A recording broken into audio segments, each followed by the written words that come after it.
Hi all, welcome to chopping noise. വളരെ ടേസ്റ്റിയായ മാങ്ങ പാൽക്കറി തയ്യാറാക്കി നോക്കിയാലോ. അതിനായി ആദ്യം 2 മാങ്ങ എടുത്ത് തൊലിയെല്ലാം കളഞ്ഞ് ചെറിയ പീസസായി കട്ട് ചെയ്തെടുക്കാം. നല്ല പുളിയുള്ള മാങ്ങയാണെങ്കിൽ ഒരെണ്ണം മതിയാകുന്നതാണ്. ഇവിടെ ഫ്രീസ് ചെയ്ത് വെച്ച 2 മാങ്ങയാണ് എടുത്തേക്കുന്നത്. ഇതുപോലെ തൊലിയെല്ലാം കട്ട് ചെയ്ത് ഫ്രീസ് ചെയ്ത് ഫ്രിഡ്ജിൽ സൂക്ഷിച്ചാൽ ഒരുപാട് കാലം മാങ്ങ കേടാകാതെ ഉപയോഗിക്കാവുന്നതാണ്. ഫ്രോസൺ ആയിട്ടുള്ള മാങ്ങ അല്പനേരം ഫ്രിഡ്ജിൽ നിന്നും പുറത്തെടുത്ത് വെച്ച് അതിൻ്റെ തണുപ്പെല്ലാം ഒന്ന് കുറഞ്ഞതിന് ശേഷം കട്ട് ചെയ്തെടുക്കാം. കട്ട് ചെയ്ത് വെച്ച മാങ്ങയിലേക്ക് ആവശ്യത്തിന് ഉപ്പ് ചേർത്ത് കൊടുക്കാം. എരിവിനനുസരിച്ച് പച്ചമുളക് ചേർത്ത് കൊടുക്കാം. ഇവിടെ 4 പച്ചമുളകാണ് ചേർത്തേക്കുന്നത്.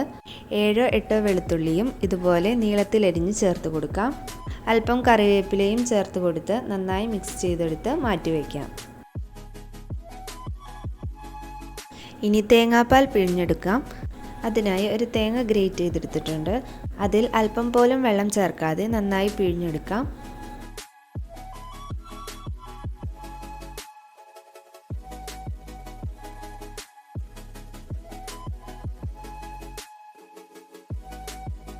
തേങ്ങാപ്പാൽ പിഴിഞ്ഞ് മാറ്റിവെച്ച ആ തേങ്ങ തന്നെ ഒരു മിക്സിയിലേക്ക് ഇട്ട് കൊടുത്ത് അല്പം വെള്ളം ഒഴിച്ചു കൊടുത്ത് നന്നായി മിക്സ് ചെയ്തെടുക്കാം.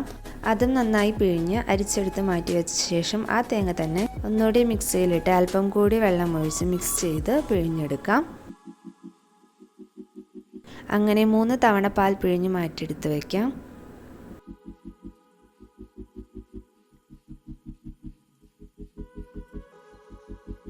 ഇനി ചൂടായ പാനിലേക്ക് അല്പം ഓയിൽ ഒഴിച്ചു കൊടുക്കാം.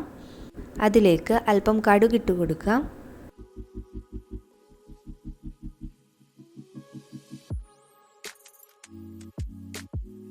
കടുക് നന്നായി പൊട്ടിയതിന് ശേഷം അല്പം ഉലുവയും ചേർത്ത് കൊടുക്കാം. ഇനി ഇതിലേക്ക് 2 വറ്റൽമുളകും അല്പം കറിവേപ്പിലയും ചേർത്ത് കൊടുക്കാം. ശേഷം ഇതിലേക്ക് മാങ്ങ ചേർത്ത് കൊടുത്ത് നന്നായി മിക്സ് ചെയ്തെടുക്കാം.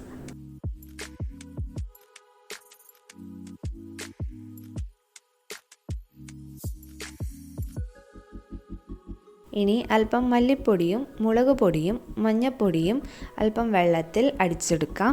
കറിക്കൊരു കൊഴുപ്പ് കിട്ടാനാണ് ഈ മിക്സ് യൂസ് ചെയ്യുന്നത്.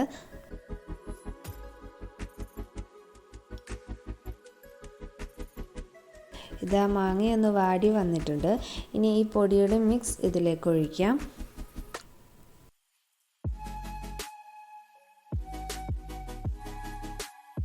ഇവയൊന്ന് തിളച്ച് വരുമ്പോൾ ഇതിലേക്ക് പിഴിഞ്ഞെടുത്ത് മാറ്റി വെച്ച 3-ാം പാൽ ആഡ് ചെയ്ത് മിക്സ് ചെയ്തെടുക്കാം.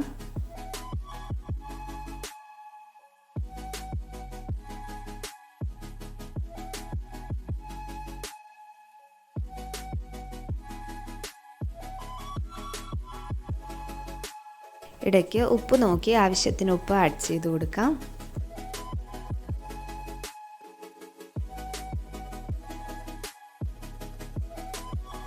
മൂന്നാം പാൽ ആഡ് ചെയ്ത് അതൊന്ന് തിളച്ച് വന്നതിന് ശേഷമാണ് 2-ാം പാൽ ആഡ് ചെയ്ത് കൊടുക്കേണ്ടത്. ഇതിപ്പോൾ തിളച്ച് വന്നിട്ടുണ്ട്. ഇനി ഇതിലേക്ക് 2-ാം പാൽ ഒഴിച്ചു കൊടുത്ത് മിക്സ് ചെയ്തെടുക്കാം.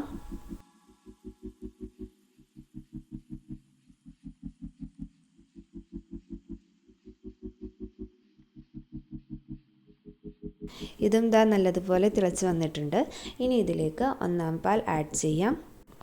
1-ാം പാൽ ഒഴിച്ചതിന് ശേഷം അധികം വെയിറ്റ് ചെയ്യാതെ ജസ്റ്റ് ഒന്ന് മിക്സ് ചെയ്ത് കഴിഞ്ഞ് ഫ്ലെയിം ഓഫ് ചെയ്യാവുന്നതാണ്. ഇല്ലെങ്കിൽ പാൽ പിരിഞ്ഞു പോകാൻ ചാൻസ് ഉണ്ട്.